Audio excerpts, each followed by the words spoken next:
I'm speaking with Michael J. Taylor, author of Soldiers in Silver, Mobilizing Resources in the Age of Roman Conquest, published December 1st, 2020 by University of Texas Press. Thank you for speaking with me. Thanks, Chris. It's a real pleasure to be here. So first, how did you get into studying and writing a book on this subject? Well, by probably a pretty conventional path. This was my PhD dissertation at the University of California. And it had been a topic that I'd been interested in a while, of sort of seeing the extent that you can quantify aspects of ancient history, and that you can then derive interesting conclusions from that quantification. Obviously, I don't just want to do quantification for quantification's sake, but the extent that that quantification might explain, say, the trajectory of Roman imperialism appealed to me. So I sort of wrote the first draft of the book, 2013 to 2015, as my UC Berkeley dissertation. And then, of course, many years after that, editing it into something that was somewhat more legible and readable, which is the book that just came out. So precisely what time periods do you look at? So I'm focusing on basically the 3rd and 2nd centuries BC. Maybe the most specific time period would be roughly 270 BC down to 168 BC. And that's a period that our sources cover really, really well. The historian Polybius starts his history with the First Punic War in 264. And the big chunk of Livy that survives, Livy books 20 run through 45, covers the period from 218 BC, the start of the Second Punic War with Hannibal, down to 168 BC, the end of the Third Macedonian War between Rome and Macedonia. So you have really good coverage for that period, in part because both our sources and then the people who copied our sources, the monks in a monastery saying, "What should I copy today?" We're very interested in this sort of big story of Roman imperialism.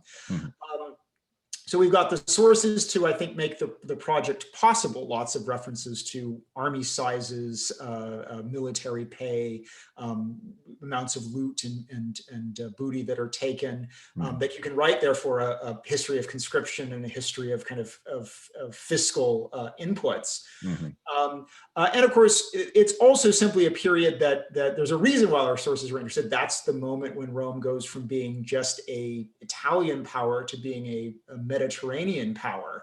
And certainly if you're interested in the big, geopolitical arc of ancient Mediterranean history, this is a really transformative time that completely changes what the Mediterranean looks like politically, really into the 4th or 5th centuries AD. And I noticed as I was starting to look through the beginning of the book, you list some of the kingdoms around there that were rivals to Rome. Can you go over them a little bit? Yeah, so that's actually a big aspect of the book, is it's not just a Roman history. It certainly is interested in the outcome of Rome establishing hegemony over the Mediterranean. But the kind of interesting aspect of Roman imperialism is Rome engages with a number of truly ferocious peer rivals. It doesn't just sort of, it does mop up some kind of minor powers or minor tribes, but it also faces polities that also have the ability to mobilize resources on a massive scale. And so the book really focuses on the what I call the 5 great powers of the Hellenistic Mediterranean. 3 of those are in the East, and those are the big successor dynasties of Alexander the Great. So Macedonia itself is ruled by a dynasty called the Antigonids, who are descendants of Antigonus Menalpthimus, Antigonus the One-Eyed. And so they control Macedonia and exert hegemony into Greece. Probably the biggest of these successor empires are the Seleucids, who they control this huge far-flung state that stretches from modern-day Turkey, Asia Minor, all the way to the Hindu Kush. So a vast kind of Near Eastern empire. And then the Ptolemies, the final successor dynasty of the 3 big ones, They control Egypt, which is sort of this incredibly fertile agricultural land around the Nile Delta. And then they also control kind of a smattering of territories across the Aegean. So those are the three big kingdoms in the East. And then in the West, the one other big polity that really matters, at least in this big grand geostrategic game, is Carthage. And indeed, one thing I think this book tries to emphasize is just how powerful Carthage is in the late third century BC. It probably comes the closest to matching Rome in terms of military mobilization. And of course, that fact, I think, matches the basic military narrative we have of this long, terrible, desperate war that Rome and Carthage fight between 218 and 201. So those are at Roman, those are the five great powers. They're constantly at war with one another. And so my real question is, okay, we know the outcomes of warfare between these powers, and the ultimate outcome is the rise of Rome. But how can we take the kind of the variables of conscription and taxation, quantify them best we can using our sources, and see how those metrics actually correlate to the known outcomes? And so that was the kind of the goal of the project. What kind of resource mobilization actually produces victory and ultimately the victory of Rome? A very basic question. With all these powers, they had some sort of standing army, right? They didn't just pull farmers in for a campaign, for a few weeks of campaigning and such, right? Basically, all of them have some kind of militia system, even though they oftentimes will maintain standing forces, either with mercenary garrisons or simply keeping units of citizen troops on duty. But this is the grand age of the kind of the citizen soldier or the settler soldier. So the Romans famously, of course, have a huge citizen army that is fundamentally an amateur army at this point. So soldiers come off Roman citizens get conscripted, they come off their farms, they serve for a few years, the campaign ends, the legion is disbanded, they go back to their farms. And they may do this many times. It seems that probably the average male Roman has to serve 6, 10, 12 years in order to provide the military mobilizations that Rome needs. But Carthage really relies heavily on subjects, but largely through, again, just kind of conscription, going in, Iberian tribesmen, say in Spain, coming in for a campaign season, fighting with Carthage, maybe being sent back in the winter and then coming again in the spring. And likewise, in the Hellenistic world, the Eastern Mediterranean, the successors of Alexander the Great, they will maintain against standing garrisons, oftentimes of mercenaries. But the core of those kingdoms' armies are settlers in the Seleucids and the Ptolemies, settlers who their ancestors have been given plots of land, probably because they were either veterans of Alexander or veterans of the great sort of civil war that follows Alexander's death. And those plots of land come with a military obligation. You have to go serve for the king when he calls you up. So they also are going off and campaigning, coming back from the campaign, going back to their farm. King has another campaign. So this really is the great age of conscription of kind of part-time citizen armies, or in many ways, I mean, they can be very experienced, but they're not. These states really don't maintain what we might consider regular professional troops, other than maybe some of the kingdoms have kind of small cadres of, say, troops in the court or troops around them. But no state has something like, say, the Roman army of the imperial period from Augustus onward, a standing, basically professional army. And that also seems part of I think that's actually important from a point of view of resource mobilization. You actually can mobilize way more people when you're mobilizing part-timers rather than a very small cadre of professionals. So this period of conquest is really driven by part-time, for want of a better word, amateur soldiers, although again, many of them have spent a lot of good part of their lives fighting. I'm speaking with Michael J. Taylor, author of Soldiers in Silver. You can find more information about his work on his academia.edu page. If you like this episode of Military History Inside Out so far, please subscribe and hit the like button. Please check out my YouTube channel, WarScholar, my podcast, Military History Inside Out, and my webpage, warscholar.org or militaryhistorypodcast.com. If you're looking for space history and the science, technology, and business of space, check out my YouTube channel, Spacewalks Money Talks, my podcast, Technology in Space, and my website, technologyandspace.com. If you're looking for fiction, including sci-fi, horror, fantasy, mysteries, thrillers, film history, gaming, and more, please check out my YouTube channel, Chris Alvarez Full Contact Nerd, my podcast, Full Contact Nerd Interviews, and my webpage, chrisalvarez.com or fullcontactnerd.com. Now back to the video. So when it was time for a campaign for a battle or a war, how did these various kingdoms how did they collect the money they needed, and how did they rustle up the people to actually show up and fight? Well, they all have different strategies. We probably know the most about Rome, just because our sources preserve that. But we know that every year there is a levy in the city of Rome, and citizen soldiers, there may be some kind of pre-selection process of who has to come, but they actually come to Rome, are formed into legions. There's a kind of selective service process where the representatives, the military tribunes of the different legions actually kind of, make sure that they get the same number of kind of, big soldiers and the same number of, one legion doesn't get all the scrawny guys. So there's actually an attempt to kind of equalize the quality of soldiers across the legion. And then a call goes out to the various Italian communities telling them to send contingents.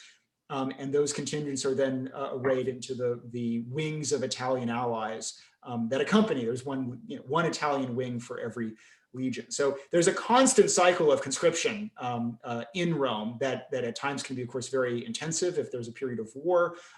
But almost every year there is some kind of levy going on in the city, either to raise new legions or to raise reinforcements for legions that are already deployed in the provinces.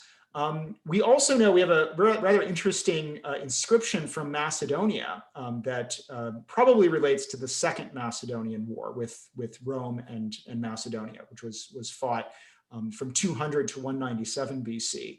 But it's a conscription policy, and it basically seems to indicate that every household in Macedonia is liable to provide one soldier to the army. And it has this kind of interesting kind of matrix of ages in terms of, if there's multiple men in the household, this is the kind of age range we prefer. But if there isn't, we'll take this guy.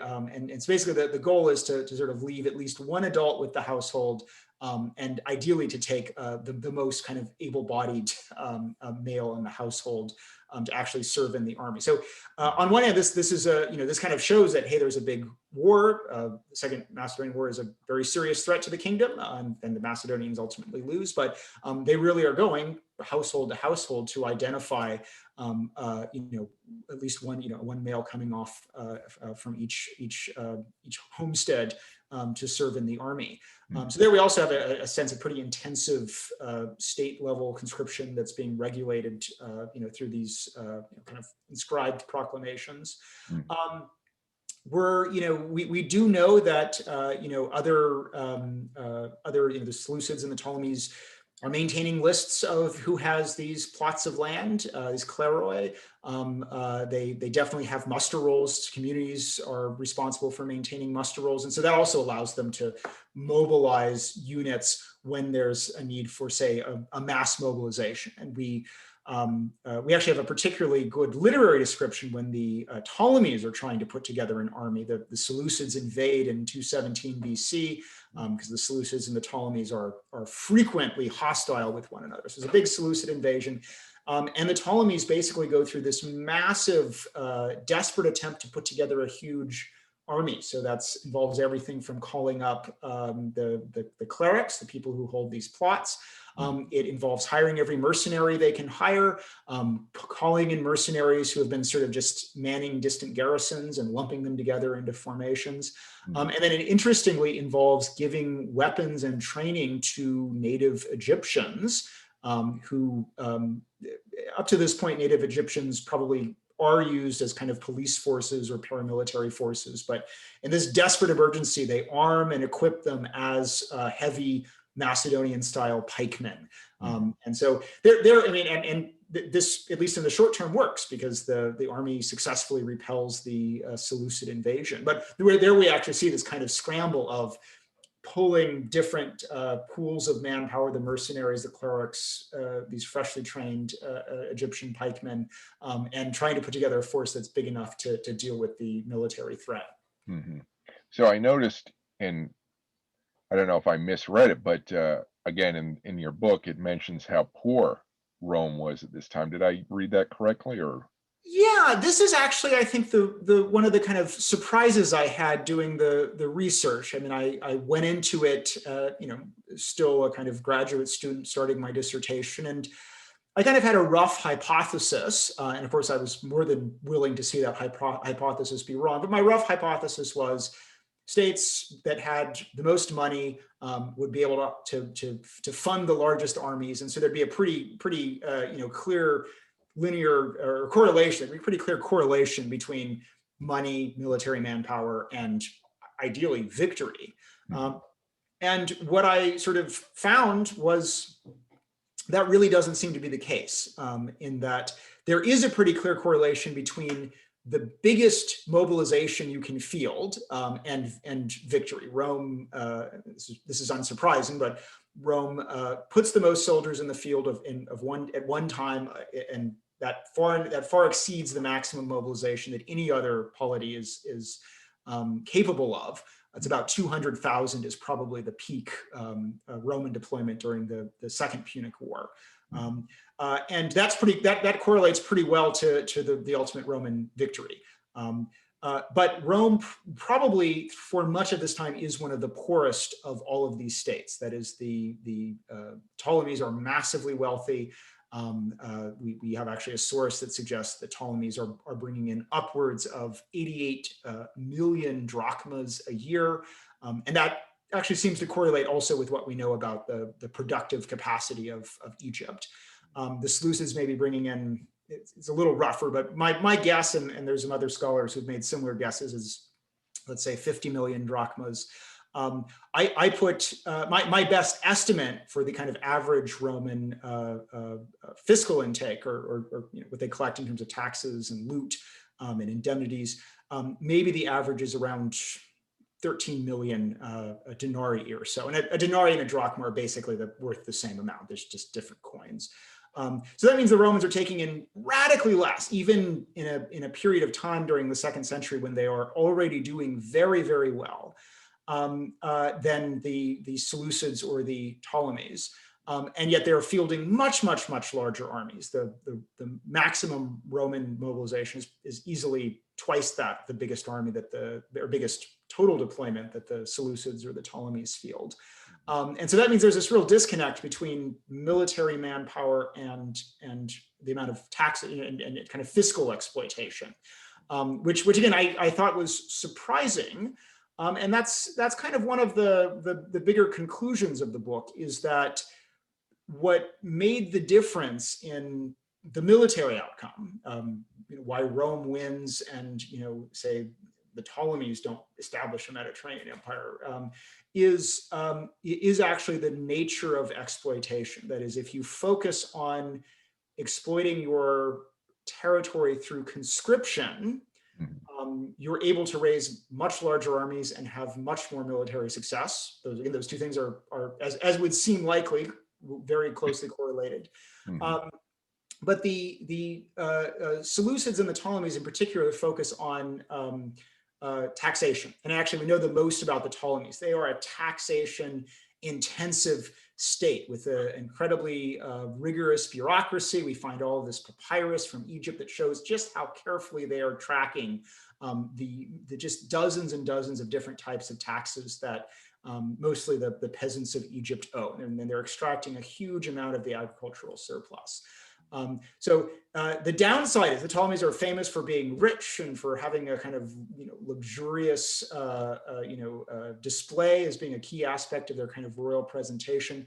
But the downside is if you focus on taxation, you aren't necessarily mobilizing your population for military purposes, and this seems to be less effective when it comes to great power competition.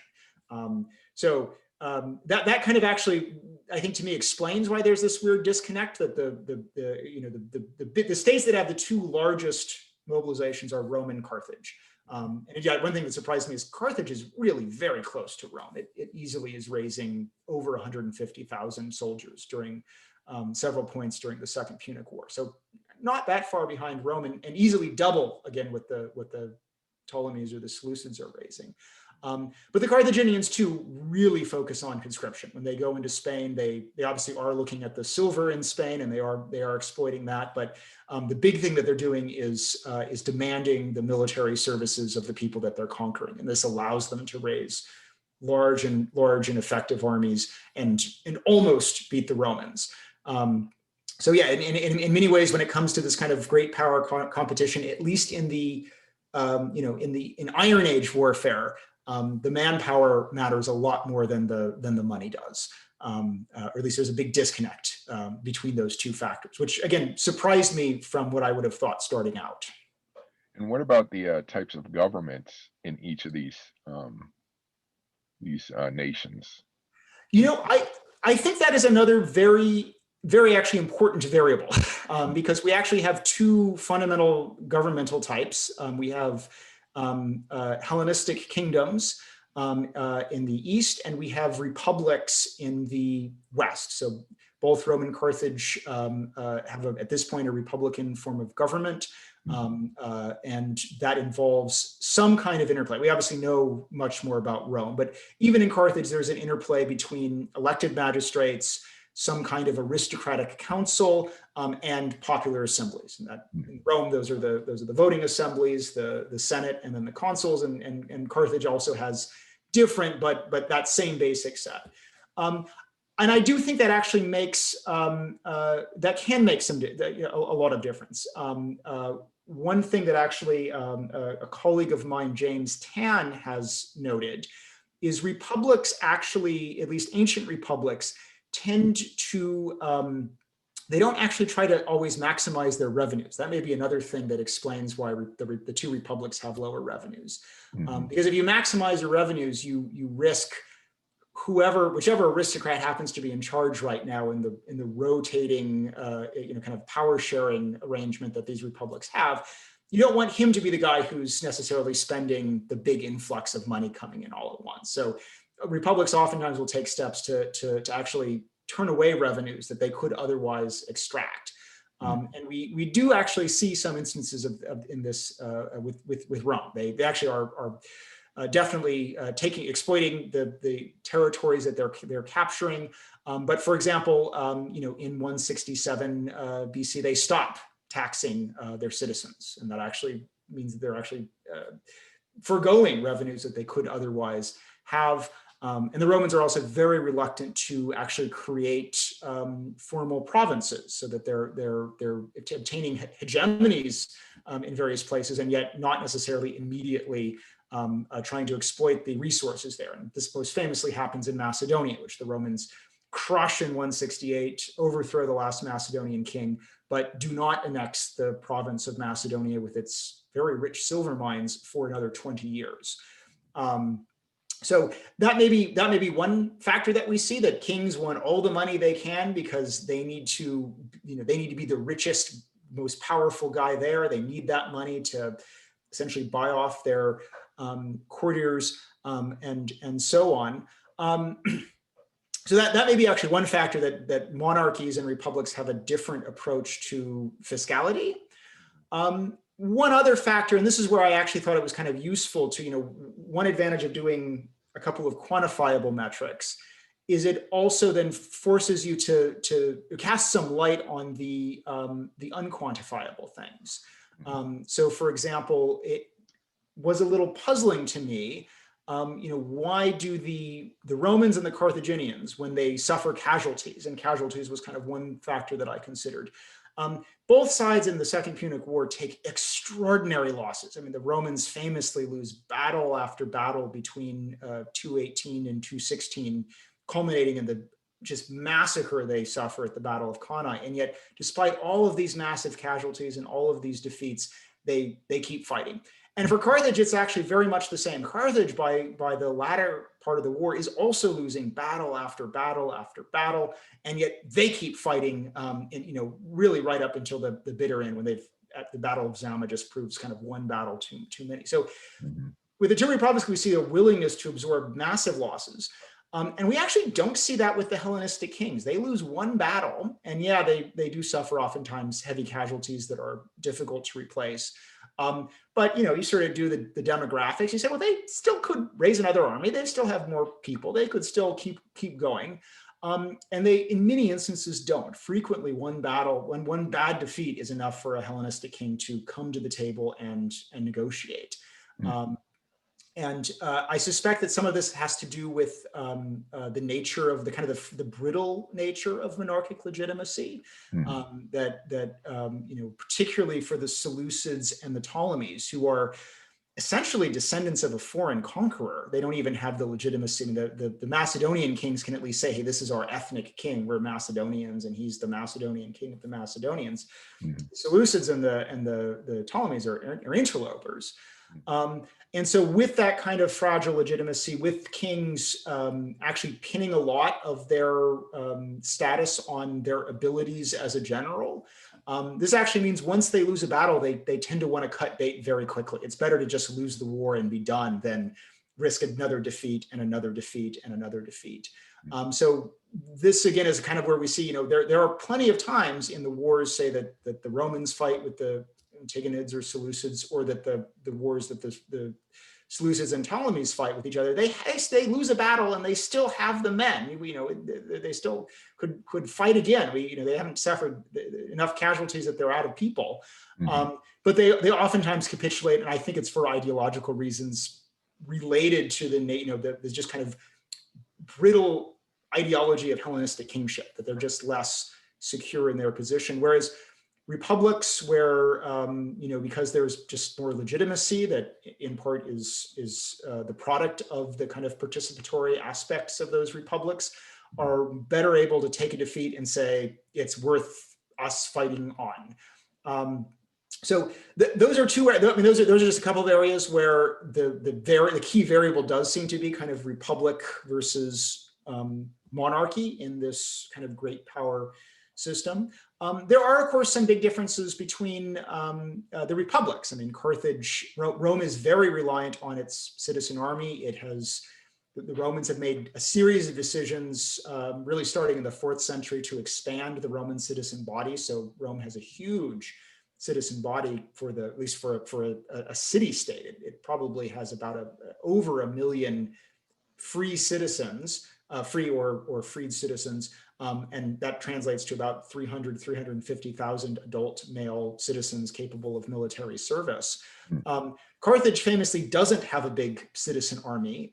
I suspect that this may be because actually the city of Carthage isn't that big, and at most perhaps only a few thousand Carthaginian troops fight in military emergencies that require them to defend the city itself. And so that also reflects a decision that the Carthaginians have made, that they conquer and control a large number of Libyan peoples and a mysterious group of Libyo-Phoenician peoples who are around Carthage, but have not incorporated them directly into their polity. And that may also explain why Carthage doesn't pull through at the end, that the Roman system is, despite plenty of defections by Italian peoples and a few citizen groups during the Second Punic War, that big, robust citizen body helps pull them through. Just to quickly ask about the Hellenistic kingdoms negotiating, would they generally just give up some money, some land, or just agree not to fight anymore or something like that? Yeah, so the Romans impose, we're pretty well informed of the conditions that the Romans impose on those states. Usually it will involve the payment of an indemnity, so a kind of a fine that, for a set number of years. The size of that indemnity varies. For Macedonia, after the Second Punic War, it's quite small. They're paying 50 talents a year. And a talent is about 60 pounds. That's a very rough approximation, but it's about 60 pounds of silver. So the Seleucids, after their defeat in a war that ends in 188 BC, the Romans crush the great Seleucid king Antiochus III. They impose a massive indemnity that consists of altogether 15,000 talents, 3,000 up front, and then 1,000 a year for 12 years. So a huge amount of money. And this actually correlates, it seems, to a big building program in Rome. That the censors, for example, in 184, the censors are the Roman officials who lease out the public contracts for building. And coincidentally, in that year, they decide to spend 1,000 talents, which must be just taking the Seleucid indemnity, and they put in a new sewer system. So that's one way that the treaty ends. The Romans just say, well, we beat you and we want some money and pay up. Oftentimes there are also in these treaties limitations the Romans place on military mobilization, so banning the use of fleets and elephants. And in some instances there are the Romans don't take territory for themselves, but they oftentimes will take territory away from the defeated party and give it to allies. So, for example, in the Treaty of Apamea, the Seleucids give up all of their holdings in Asia Minor, in what's now Turkey, and a lot of that land goes to Roman allies, either the Attalid dynasty of Pergamon or the island of Rhodes. They get huge chunks of what had been formerly Seleucid-controlled territory. So these, in many of these treaties, the Romans do, impose significant burdens and limitations, and demand money, and also shuffle territory. Again, usually they are uninterested in governing it for themselves during this period, although they do, when they take Spain away from Carthage, they do provincialize that Spain, and actually previously in the First Punic War, they occupy Western Sicily. So in a few instances, there is the Roman. Those are kind of the exceptions. The early provinces the Romans are interested in, but in many instances, they simply will shuffle the territory towards people who've supported them. I'm speaking with Michael J. Taylor, author of Soldiers and Silver. You can find more information about his work on his academia.edu page. If you like this episode of Military History Inside Out so far, please subscribe and hit the like button. Please check out my YouTube channel, WarScholar, my podcast, Military History Inside Out, and my webpage, warscholar.org or militaryhistorypodcast.com. If you're looking for space history and the science, technology, and business of space, check out my YouTube channel, Spacewalks Money Talks, my podcast, Technology in Space, and my website, technologyandspace.com. If you're looking for fiction, including sci-fi, horror, fantasy, mysteries, thrillers, film history, gaming, and more, please check out my YouTube channel, Chris Alvarez Full Contact Nerd, my podcast, Full Contact Nerd Interviews, and my webpage, chrisalvarez.com or fullcontactnerd.com. Now back to the video. Let me ask about the personal weapons and also the big war machines, let's say, that these militaries used. Can you talk about how each of them armed their soldiers and also how they maintained like the big stuff, let's say? Yeah. So if there is a big kind of Mediterranean split, it would be that in the Eastern Mediterranean, the dominant panoply is essentially pikes, the Macedonian style sarissa, which then the soldier protects himself with kind of a bowl-shaped round shield that's strapped on, usually to 2 and maybe even 3 points on his arm, and then wears, probably an array of body armor, but we have evidence of muscle cuirasses, or actually oftentimes linen cuirasses. The Macedonians have a kind of mysterious piece of armor that's roughly translates as an apron, and we're still not quite sure what that is. But the basic weapon is a huge 20-foot pike, the sarissa, and that really completely defines how a Macedonian-style soldier fights. In the West, there is some Greek-style kind of armor that's used in the West, but the dominant panoply that is used in kind of various permutations by the Romans and the Iberians and actually a lot of mercenaries in the service of Carthage actually is kind of Celtic, or was initially Celtic. So it was based around an oval shield with a single grip. In Rome, this evolves into the scutum, the Roman shield, but a big kind of body shield that you hold from a central grip. And that then the primary kind of weapons are throwing javelins. The Romans use a weighted shafted javelin called a pilum. So if it goes through a shield, the shaft, long iron shaft, keeps going and can hit whoever's behind that shield.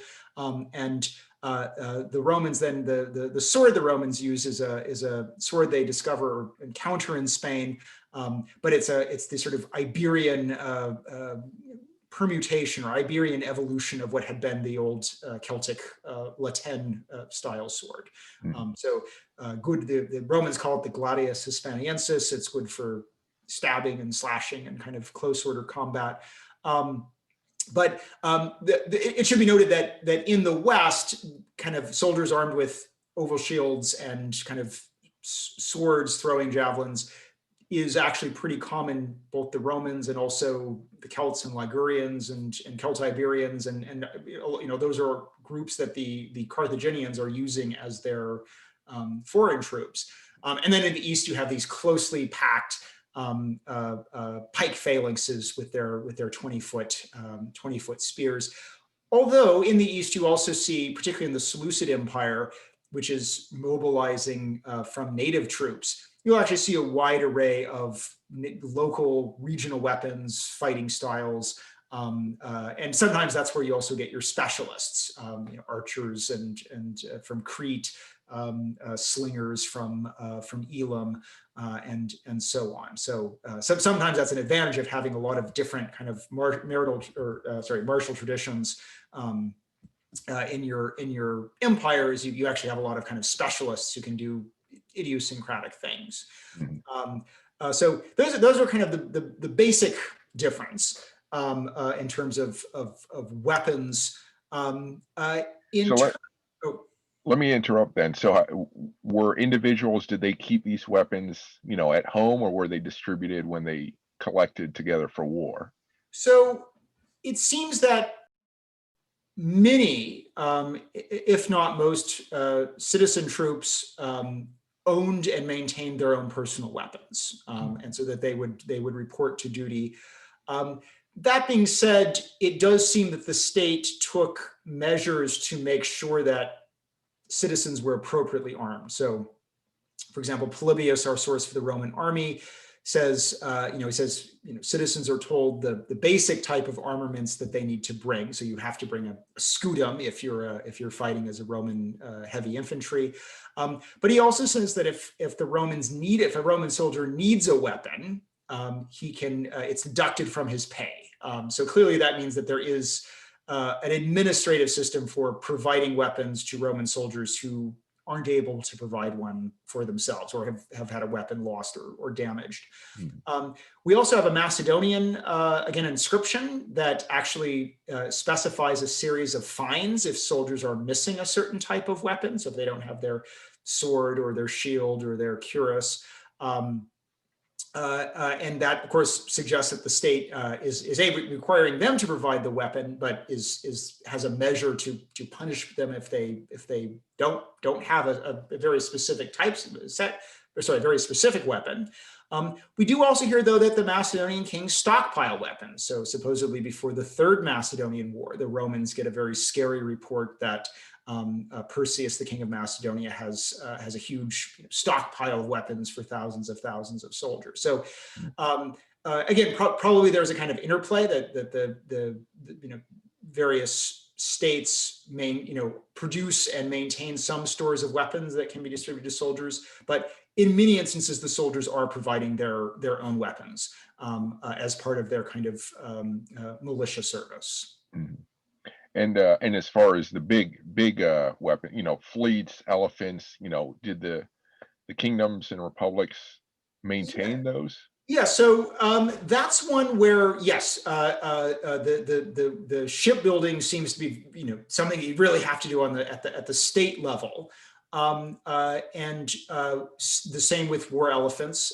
We know, for example, the Seleucids basically have elephant stables at their kind of garrison city of Apamea, where they breed war elephants for their own purposes.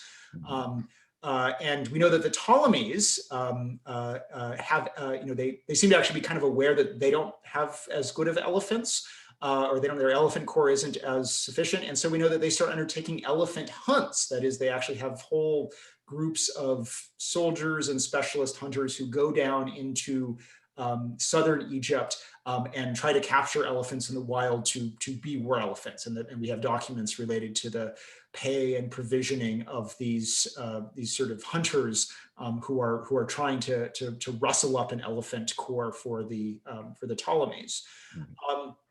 Likewise, shipbuilding, a big quinquereme warship is a big investment. We know that fleets actually can be constructed relatively quickly. Rome famously builds a huge fleet at the start of the First Punic War. Although, states are cheap, and we know the Romans are also more than happy to routinely dry dock their fleets. And, at the start of new wars, they're pulling out all their ships out of dry dock and realizing that half of them are all rotten and they have to start over. So they try to see if they can get the most out of that investment in shipbuilding. But we recently, this is one of the most kind of exciting archaeological discoveries, although it's at this point the first discovery I think is almost a decade old now, or over a decade old, is off the coast of Sicily. They've found a number of the rams, the bronze rams, the rostra, from the Battle of the Aegetes Islands in 241 BC.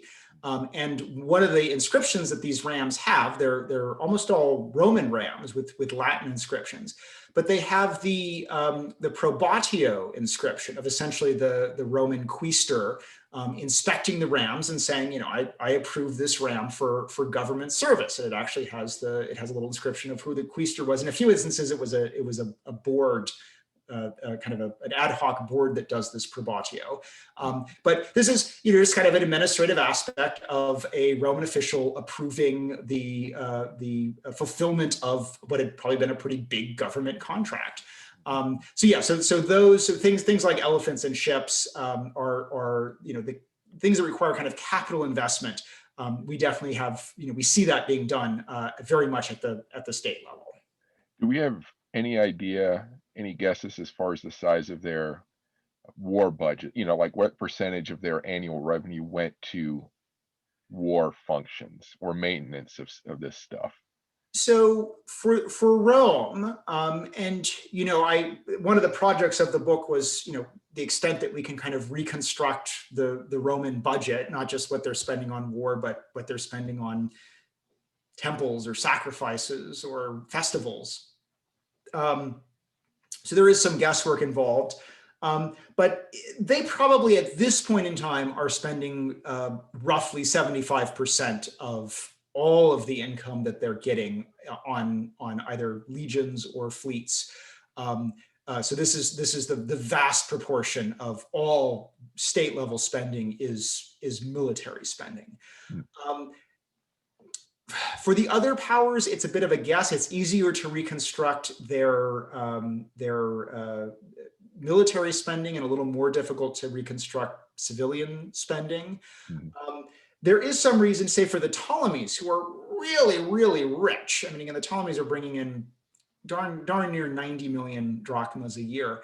They probably are spending well under half, and maybe even in years of relative peace, maybe a quarter of that on the size of armed forces that we sort of either have attested or can kind of, for peacetime, sometimes we have to guesstimate, well, it's probably less than what they had in wartime, but they're spending anywhere from half to a quarter of that. So that means they're spending huge amounts of money on other things, which include things like the Library of Alexandria. We don't know how much that costs, but it costs something. The sort of the Museon complex, huge royal processions, the lavishness of just kind of courtly life. That we don't have a great sense of how much that costs, other than it costs a lot. Maybe another reason why kingship is just more expensive, and that the need for courtly display to actually just give money to courtiers, either as payments or gifts or bribes. Can't say what it costs, but it seems to cost a tremendous amount of money. But again, that's where we fall short in being able to quantify some of those things. Other than say the Ptolemies must be spending a huge amount of money on things other than military outlay. So let's turn to the research, how you did your research for the book. You mentioned some of your sources. What else did you use? This is always the problem, I think, with it's the problem and the privilege of doing ancient history. On one hand, there just aren't a lot of sources, and so you tend to be using a small number of mostly literary sources, although as I mentioned, there are some inscriptions that also provide some information in terms of evidence for conscription or military regulations or things of that nature. This is actually a period in Rome where really inscriptions, the epigraphic habit of putting up documents on stone hasn't really started. So we have a lot of these for the Hellenistic world. We lack those for the Romans. We do have a lot of papyrus for Egypt, say for the Ptolemies, but a lot of that can be very frustratingly local, in that you want to know, okay, well, what are the Ptolemies bringing in terms of their taxes, but you get one tax receipt for one estate for one adjustment. And it's sometimes frustrating to say, how much can I sort of bring, how much can I sort of apply that to the bigger picture? So ultimately, I relied very heavily on what are, sources that people have, looked at for a very long time. Polybius's histories. Polybius is a Greek, basically actually a prisoner. He's brought to Rome after the Third Macedonian War on the basically suspicion that he's not particularly loyal to Rome.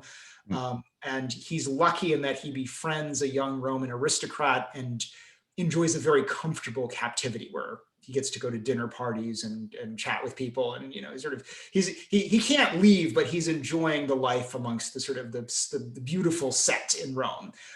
This allows him to write his history with really good informants. I mean, he's being informed by some of the most powerful, well-connected people in the Roman Republic. So he's a very, very important source. Also very important is Livy. And Livy, Polybius is writing, almost, after these big wars have ended. I mean, the last big war is sort of 168. And Polybius is writing late 160s, 150s. Livy is writing in the Augustan age. So he probably starts writing around 28, 27 BC. So he's much further removed from the sort of the events. So Livy is much further removed from events, but Livy is a little more interested in what I'm interested in, and that is raw numbers. He probably preserves facts that were, if not documents that he's seen. It's actually unclear that Livy does any archival research, but probably he's preserving facts that his sources have actually seen, say, inscribed on lists of triumphal loot that was paraded in triumphs, or in some instances even documents that were preserved, say, in the Roman archives. And so Livy provides a lot of actually kind of quantitative data that Polybius glosses over. So Livy tells us how many legions were mobilized in most years. He tells us the kind of reinforcements that are sent to legions. He tells us, again, how much loot is taken in triumphs. And so that information is all really useful, not just in recreating the Roman finances and Roman military mobilization, but also sometimes in recreating that of Rome's rivals. Sometimes, a Roman triumph can be an autopsy of the treasury that the Romans have just busted open and are parading through Rome. So, for example, my estimate of what can the Macedonian kingdom bring in terms of revenues heavily relies on the fact that we see the Macedonian treasury paraded through Rome in 168 BC and basically know what was in it. And Livy's therefore very useful because he's much more interested in those kinds of numbers routinely than Polybius is. So those are probably my two most important sources. There are other sources that again provide, fill in the gaps and there are many gaps. So the lives of Plutarch, the histories of Appian, and of course, other sources aside that just provide little snippets here and there that are, Diodorus Siculus, or may not provide the kind of narrative, but provide little bits and pieces of information. So, and then on top of that, some inscriptions, some bits of papyrus, but I would say overall, and this is actually kind of old-fashioned, this book does rest a little more on literary sources necessarily than on epigraphy or papyrus. What part of the research was most enjoyable for you?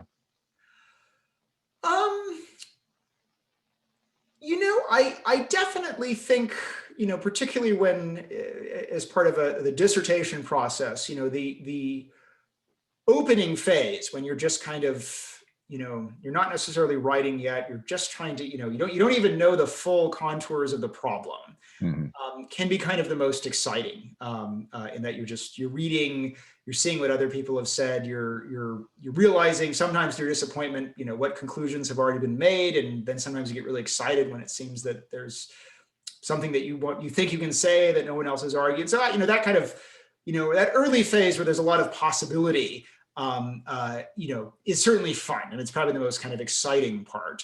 And it's obviously also fun as you start to come to your conclusions and start hammering things down and cross your T's and dot your I's. But yeah, I think there is a kind of maybe the most exciting part of the project is that just kind of opening phase where you're just figuring out what's going on. You have an open mind. You're not wedded to any conclusion. If you discover something new, it won't invalidate the last chapter that you've written. So that may be the most fun part of a project like this. Now, you mentioned a couple of things that surprised you in your research, including, your conclusion, I think. Was there anything else that pops to mind that really kind of surprised you that you came across? Yeah, I would say that the two things were the things that I kind of mentioned. Just that disconnect between money and manpower. I was a little surprised at how stark it was. And I guess the other thing is, I was surprised actually at how potent Carthage was. Carthage is an unfortunate state in that it we don't have a Carthaginian history. The Romans beat them in 201 and then obliterate Carthage off the face of the earth in 146 BC. And it's somewhat tempting, I think, to sort of see Carthage as almost this just kind of casual victim, which in 146 BC it certainly was. But I was surprised at how robust Carthage was. And I guess I say I looking back, feel like I shouldn't have been. Again, we know that this is a ferocious war. But just thinking about the size of Carthaginian military deployments and how probably for the early years of the war, the Carthaginians outnumber the Romans in terms of mobilized soldiers. They're not all in Italy, they're not all with Hannibal, but between Africa, Spain, and Italy, probably until around 212, maybe 214, the Carthaginians probably have more troops, under arms than the Romans do. Part of that is because they've wiped out several good chunks of the Roman army. But it also just suggests that Carthage, at least in the late 3rd century, is a very robust, dangerous rival to Rome. In a way that, again, I probably known implicitly, but it became much more stark, just sort of literally doing the numbers. And this probably a bit outside the scope of your book, but what happens to Carthage after it's destroyed, or the people who are there? Do they just enter a sort of dark age where they're living without a central government, or? Yeah, so certainly in the way that Carthage is destroyed, in the sense that it had been surrounded and besieged and sacked. So some of the inhabitants of Carthage are either killed in the sack or are sold into slavery. Presumably there are some that are able to get out, maybe before the final, the sort of final catastrophic events, or some who never enter the city anyway, just said, you know what, we're going to go off to live with our cousin in Libya, and we're going to stay away from where the Romans are. The myth that the Romans sowed Carthage with salt is not true. So this remains very fertile, good agricultural land. But some of it does seem to be, if not a wasteland, relatively underutilized. And indeed, the Romans, there's an attempt to recolonize Carthage under Gaius Gracchus. The colonists get there, but the colony is ultimately itself as a kind of civic entity is nullified by the Senate after Gracchus's death, or murder more accurately. And then Julius Caesar colonizes Carthage in 46 BC. He deliberately recolonizes both Carthage and Corinth, the two cities that the Romans obliterate in 146. 100 years later, Caesar recolonizes them, and they return to being prosperous, wealthy, heavily populated cities. So there is this kind of 100-year period where, yes, there certainly are people living there, but it is definitely not the flourishing, wealthy, powerful city that it had been. My fictional mind is thinking of, like, lawlessness, and since there's no governing body, everyone's just kind of living how they can for this 100 years. But that's obviously just it's hard to say. The Romans do exert sort of some provincial control over Africa, but yeah, I would not be surprised if it was a bit of a Wild West during that period. I don't know if we have the sources either way, but there certainly is there's no local magistrates chasing down brigands or anything. So what would be, obviously so many gaps here in the record, but what would be the most exciting and possible discovery that someone could make in the future related to this? Oh boy. Well, I would be tempted to say, if for some reason we found, a good deal of Polybius is fragmentary. In fact, as Polybius goes on, more and more of it survives in fragments. So if someone found some of the later books of Polybius and they were complete, or if someone found Livy after book 45, also only survives in a kind of Cliff Notes version. So someone said, "Hey, I found Livy books 46 through 56, or we're also missing Livy books 11 through 20." So someone said we found some of those. That would certainly be incredibly exciting, because that would really fill in big parts of our narrative that's missing, and would also give us some sense, in one problem, I'm actually very interested in the Roman state in the earlier 3rd century and in the 4th century. But we're missing Livy's narrative between 296 and 218. Those 10 books are just, the second decade is gone. So if you announce, hey, we've dug up a papyrus dump and there's Livy's second decade, and we can tell the story of Rome in the early 3rd century, yeah, I'd be pretty excited. That said, I guess it's always a kind of nice thing of, when something new does turn up, it's not always what you expect, but it's still cool. I mean, again, this goes back to 2011, but when they started, turning up these Roman rams from the bottom, I was definitely not sitting around fantasizing, oh my gosh, what if they just found some Roman naval rams from the middle of the 3rd century? I mean, that wasn't on my wish list. Yeah. But once they started turning up, they're extremely cool. I mean, they have these early inscriptions. They talk about, which give us this, fascinating look at Roman administrative procedure. They've got images of say Roman helmets on the front. It's a very interesting kind of state iconography related to military equipment. Others have images of victory. So they're cool, and they're still being studied, and they're still bringing more up. They actually, one other thing about them that makes them interesting and weird is they're very small. Polybius, our literary source, tells us that Roman warships are these huge quinqueremes with crews of 300 rowers and 120 marines.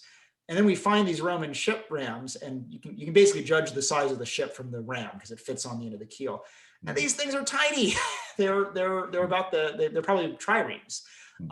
So either we haven't found the quinquereme rams, or maybe Polybius or his sources are fudging on how big Roman warships were in the middle of the 3rd century BC. And that of course has implications if you're trying to reconstruct how many men did you need to man those ships, and how much wood did you need to build them?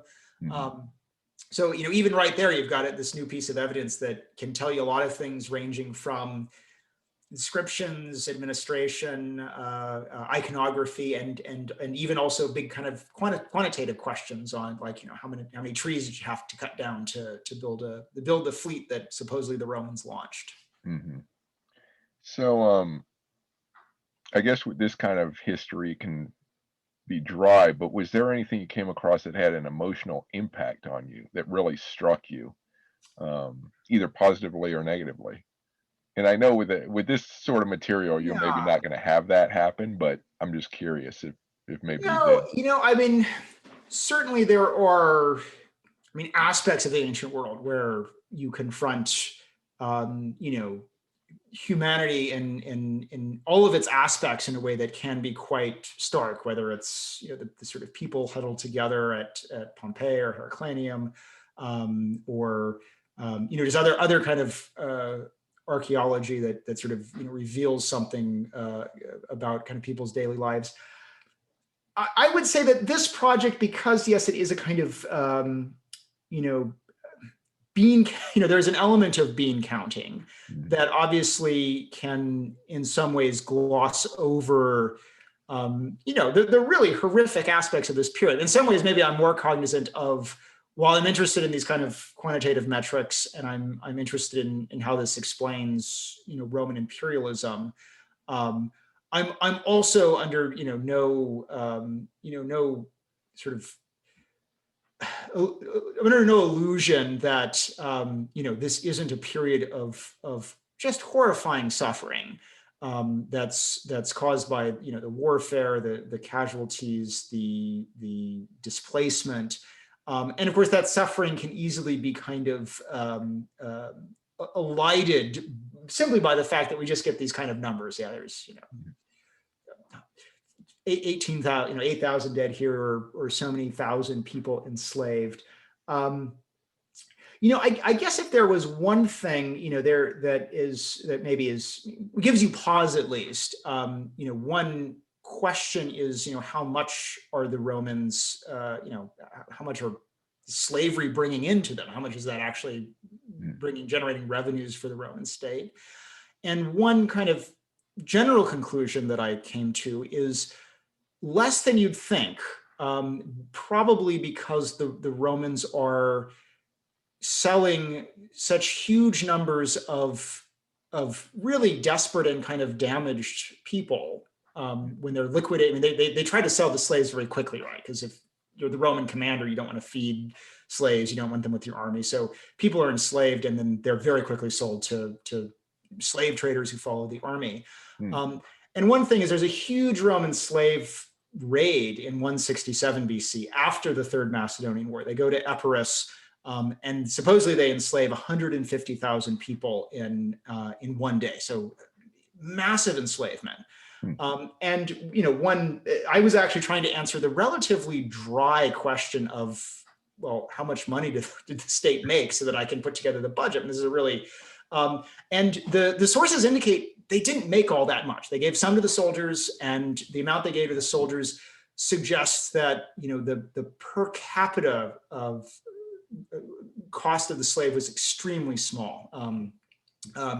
And in a strange way, that kind of struck me, in part just because they're causing massive suffering.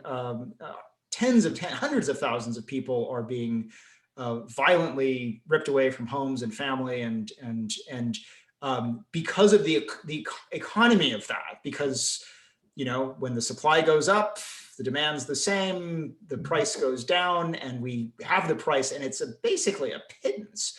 In a strange way, that made the horror of that event all the more gratuitous and kind of obscene. So again, yeah, it's easy to be dry because it's a dry topic, and you are thinking about soldiers and casualties and victims as little numbers on the spreadsheet. But I think that was a moment where I kind of had to pause and say, wow, the numbers here actually, in a strange way, only add horror to this incredibly kind of vile action that the Romans take as punishment.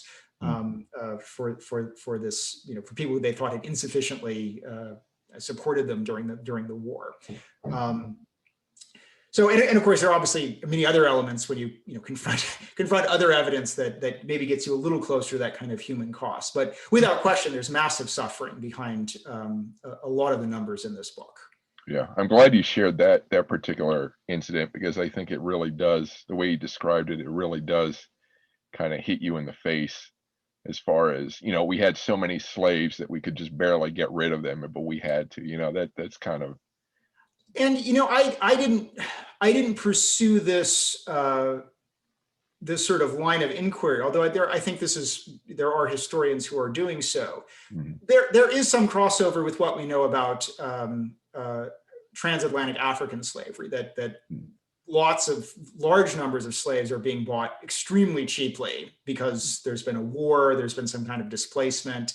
Many of them are already sick, hurt, wounded, suffering. And so they're sold for a pittance.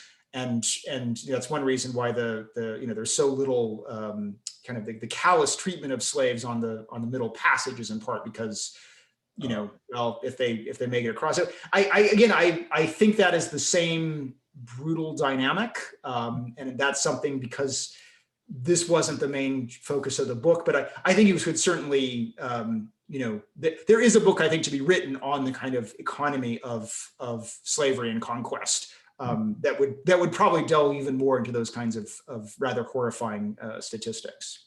Yeah.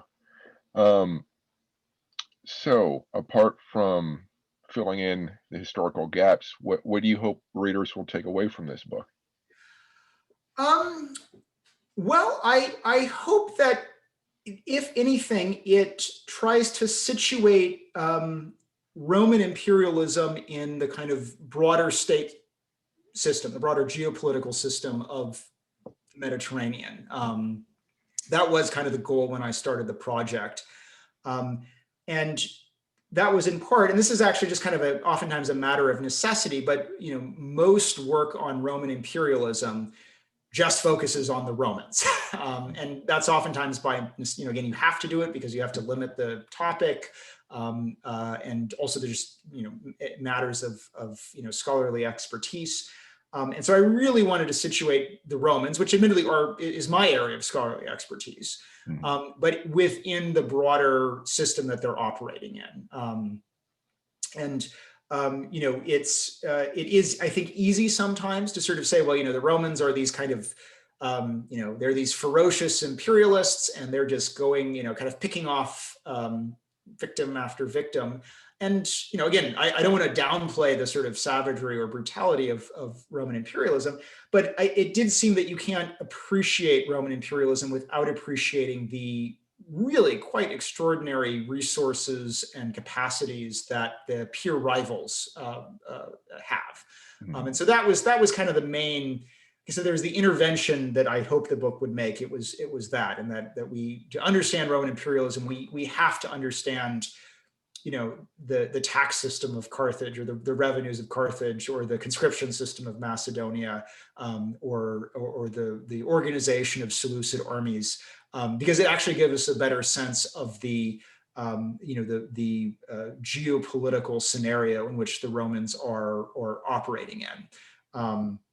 So that was really the main goal, to tell a story of Roman imperialism, but alongside similar kind of synoptic stories of Carthaginian and Seleucid and Antigonid and Ptolemaic imperialism, exploitation, mobilization, since all of this is happening at the same time in the 3rd and 2nd centuries BC. Did you have any difficulties getting the book finished or published? Well, there's always a difficulty in getting it finished. In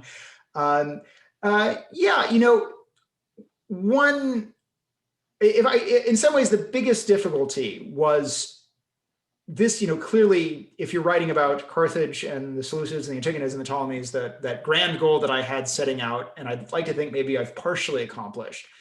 At some point, there are just limits that you have to place on yourself. So I had planned to have, at an early point, chapters on some of the kind of lesser powers that are still important to our story. So there are, whether it's Syracuse or the Attalid kingdom of Pergamon, or even some city-states like Rhodes or Sparta that are still players. I'd initially sort of planned to include them, and of course just realized very early on that if I did that, I never finished the book. I think you could even keep spiraling out. Should I talk more about the Celts who are used as mercenaries, or Ligurians, or Iberian population density? You definitely can keep adding more to the story, and that I think would be worthwhile. But at the same time, I also just had to stop. So in some ways, the hard parts of the book were telling myself, that's interesting, but if you go there, you'll never finish, and if you go here, you'll never finish, and kind of putting some constraints on myself that, I obviously, as I can look back in regrets and say, I wish I'd talked a little bit more about, Roman finances during the Second Punic War, or talked more about, the interface between slave labor and military mobilization, which is an important and interesting topic, and yet ones where I just had to say, I got to cut bait, because otherwise I can write 3 books, but that would ultimately be no book. Right. So, questions for the future, maybe even not even for me. But, I would actually hope that maybe one of the success, if it is a successful book, it's because it prompts other people to say, well, why didn't you cover this? I should answer that question. Yeah.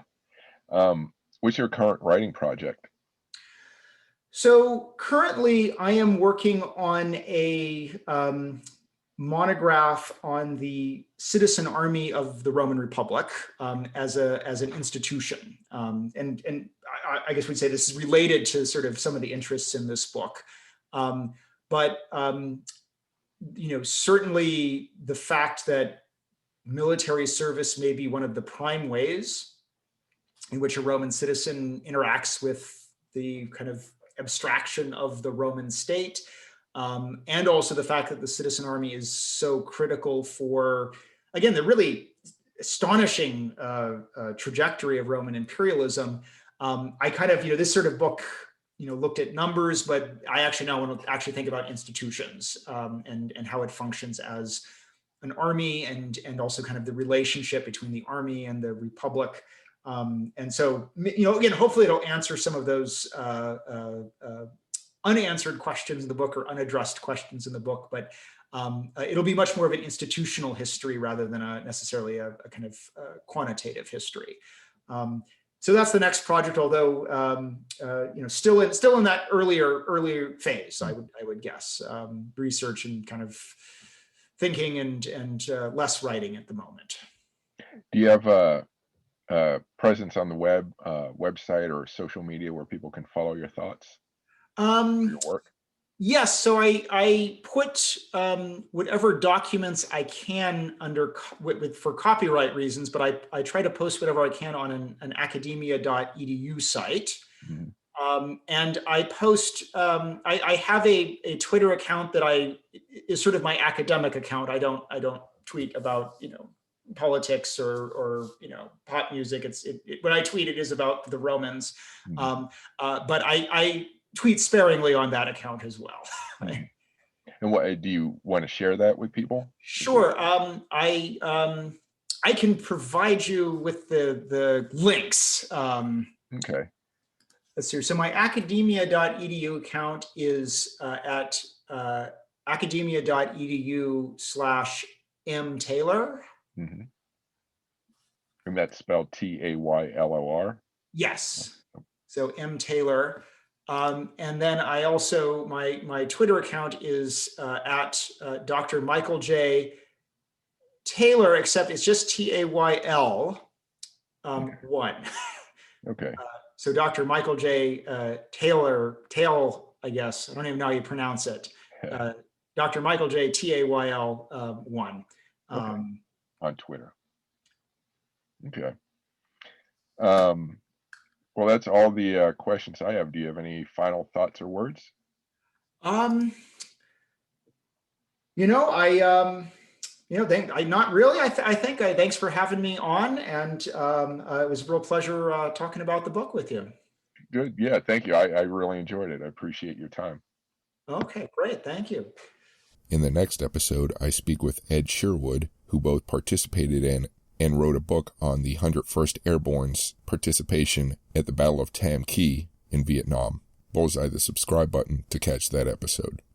Thank you for watching this video version of Military History Inside Out. If you liked the episode, please subscribe and hit the like button. If you're looking for military history and general history, including true crime, please check out my YouTube channel, WarScholar, my podcast, Military History Inside Out, and my webpage, warscholar.org or militaryhistorypodcast.com. If you're looking for space history and the science, technology, and business of space, check out my YouTube channel, Spacewalks Money Talks, my podcast, Technology in Space, and my website, technologyandspace.com. If you're looking for fiction, including sci-fi, horror, fantasy, mysteries, thrillers, film history, gaming, and more, please check out my YouTube channel, Chris Alvarez Full Contact Nerd, my podcast, Full Contact Nerd Interviews, and my webpage, chrisalvarez.com or fullcontactnerd.com. Thank you for watching.